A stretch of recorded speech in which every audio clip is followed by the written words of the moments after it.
భద్రకాళి అమ్మవారు అనగానే వరంగల్ జిల్లాలో ఒక నమ్మకం. కాకతీయ రాజుల నాటికింత ముందు నుంచి కూడా అమ్మవారి ఆశీస్సులు వరంగల్ జిల్లా ప్రజలకు ఉండాలి. మరి వరంగల్ జిల్లాకు వచ్చిన ప్రతి ఒక్కరు కూడా అమ్మవారిని దర్శనం చేసుకోకుండా ఎవరు పోరు అనేది మొదటికి తెలిసిన విషయమే.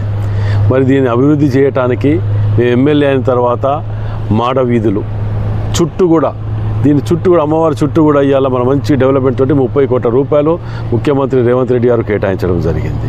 మరి అదేవిధంగా భద్రకాళి అమ్మవారి చెరువు ఇవాళ చూడండి, డిసిల్ట్ చేయటానికి సుమారు 35-40 కోట్ల రూపాయలు వీటికి కేటాయించి డిసిల్ట్ అనే కార్యక్రమాన్ని చేసుకుంటూ పోతున్నాం.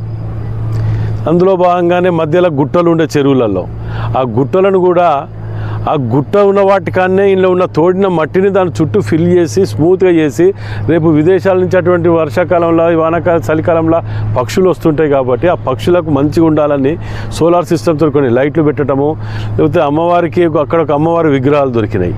ఆ విగ్రహాల గుట్ట ఆ యొక్క ఐలాండ్ మీద 9 ఐలాండ్లు కూడా గుట్టలున్న వాటికాన్నే మట్టి నింపి పెట్టాను తప్ప చెరువు విస్తరణ తగ్గియటానికో లేకపోతే ఇంకేదో చేయడానికి ఆలోచనతో చేసేది కాదు. ఎందుకంటే పత్రికాలను వాళ్ళని కూడా ఎవరో రెచ్చగొట్టి విస్తరణ తగ్గిస్తుందనో ఇంకేదనో వంకలు పెట్టించి ఏదో చేయాలని ఆలోచన.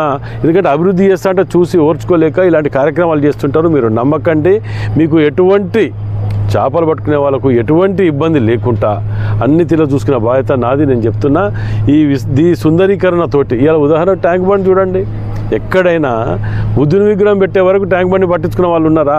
ఆ విగ్రహాలను పెట్టడం వల్ల టూరిజం పెరిగింది, పర్యావరణ పెరిగింది, అన్ని తీరా పెరిగింది, ఎంప్లాయ్మెంట్ పెరిగింది.